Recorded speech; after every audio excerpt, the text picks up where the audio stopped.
After Bite by Night released, I thought to myself, I want more. So I decided to make a video talking about suggestions and things that I want added into the game.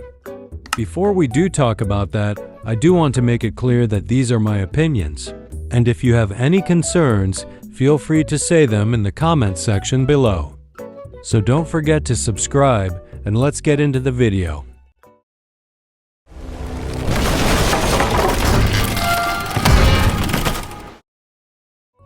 This section will be talking about game modes that I think will help the game's replayability. First game mode is the obvious dual killer game mode. If you've played Pillar Chase 2, you would know about Double Trouble, where instead of one killer, there's two of them. This game mode wouldn't be bad to add and would surely increase replayability, but there are more game modes that I had in mind. These game modes are kind of inspired by Fnaf, so just keep that in mind. First game mode is Save Him. The premise would be, survivors will have to protect a child from the killer and guide them to the exit. Before this, survivors would have to find drawings, toys, and a security log, which once found will alert survivors where the child is. This game mode is pretty interesting, and isn't bad in my opinion, but I have one more game mode that also isn't a bad idea. This is a hide and seek game mode. The premise would be, survivors will have to find a hiding spot in 45 seconds. Once found, survivors will have to hide until the next hour, where they will have to find a new hiding spot or they will be alerted. This mode will take place in a custom house map, and survivors will instead be changed to a child form having no footsteps while crouching, and one ability being able to throw things to distract the killer. Running will reveal your location until you stop running. To stop the killer from easily finding you, when the killer is searching a hiding spot, it will take him 15 to 25 seconds to search, only being able to search 3 spots per hour. This game mode is very interesting and would improve the feel of the game. And yeah, that's pretty much it for the game modes. Feel free to tell me if you like these game mode or feel they should be improved in some way. To the next section.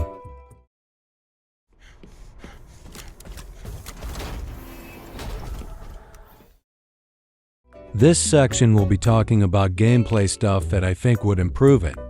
First thing are milestone perks for killers and survivors. What I mean by this are little cosmetics or skins that you get for reaching a specific level. The milestone perks don't generally have to be skins. They can be cosmetics and effects that show people that you are skilled and have reached a certain level. An idea for this is, for instance, when you reach blank level for Springtrap, you get a special fire aura effect. Then when you reach max level, you get a special fire crown or axe for Springtrap. This is just an example, but to summarize, I just want them to add something that shows people that you reached a certain level. Next thing I want to talk about is nerfing doors and loops. My complaint with this is that when you are chasing a survivor, they can easily use doors to block killers, and use a tech that stuns the killer for a short duration. This generally isn't a problem when playing with bad people, but if you're in a skilled server, you're basically cooked as killer. What I'm saying is to nerf doors by adding a cooldown to when you can barricade another door, or to not let you regen stamina when barricading a door.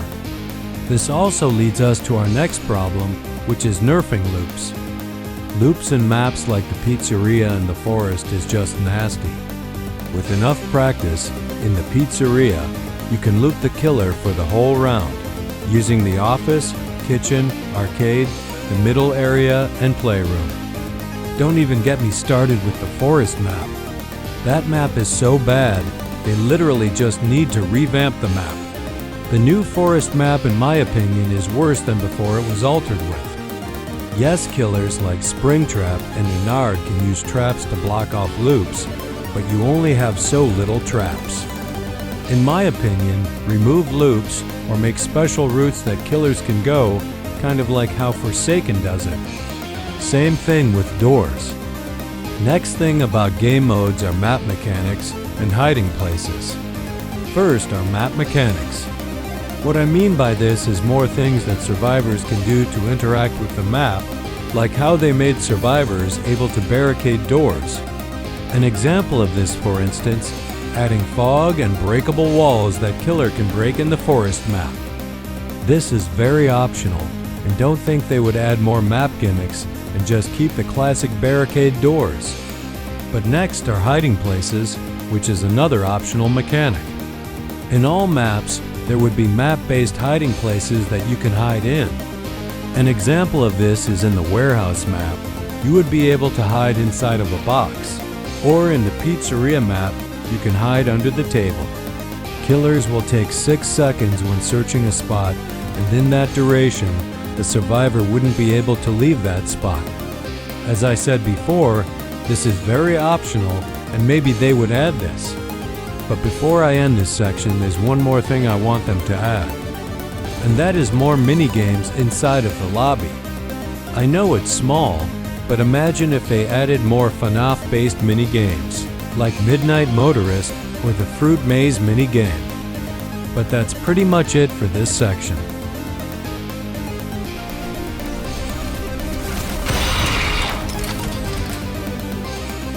Next section we'll be talking about QOL things, mainly in the lobby. First things is better info on killer and survivor's abilities.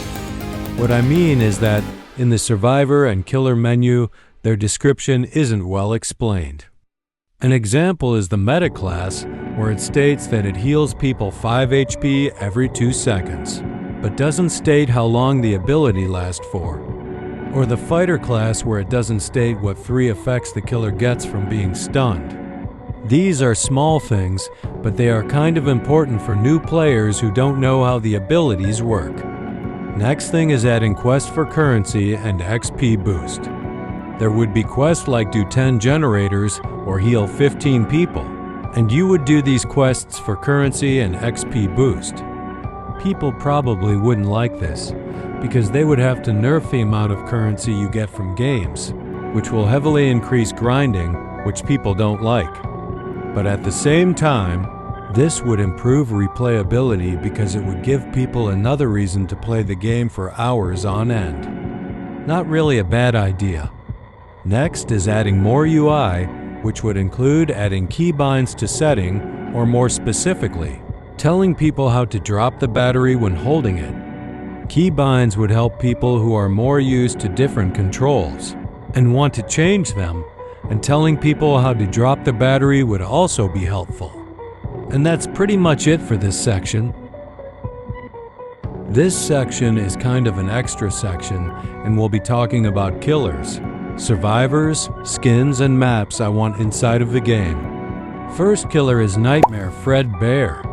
I won't explain what his abilities would be, but to mix killers together, he would be a mix of the Mimic's ground ability and Springtrap's running ability. Next killer is Baby. She would be a mix of Springtrap's scream ability and Mimic's grab ability. And last killer would be Golden Freddy, who would be a mix of Ennard's grab ability and a teleport ability. A survivor I had in mind was an engineer, who would specialize in doing tasks faster by having to do gens 2 times instead of 4 and walking faster with the battery. Who would have an ability which lets you put a chip on a survivor and when detonated will speed up the survivor and blur the killer's vision for 3 seconds. The chip could also be placed on killers, which when detonated will stun the killer for 3 seconds. Also, the chip animation takes 3 seconds to finish before detonating. Maps that I had in mind was a house map based on Fnaf 4, a sister location-based map, and a Fnaf 2-based map. Lastly are the skins I had in mind for killers and survivors. First is Springtrap.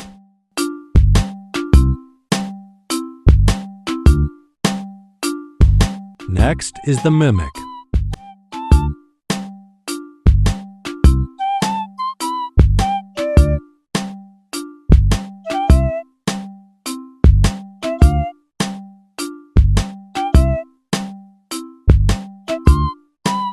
Lastly is Inard.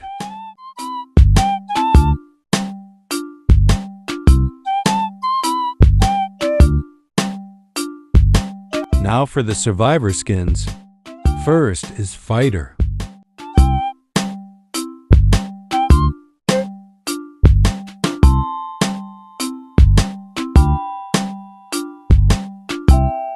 Last is the Medic.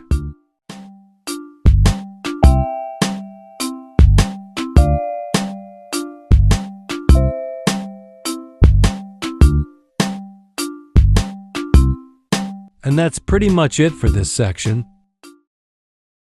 And yeah, those were my suggestions. In my opinion, my suggestions weren't bad, and I put a lot of thought into it. I just feel that the devs could do so much more to make the game more enjoyable than what it is right now. If you guys have any thoughts about this, tell me in the comments. And that's pretty much it. If you like the video, subscribe and like, and that's it. Adios.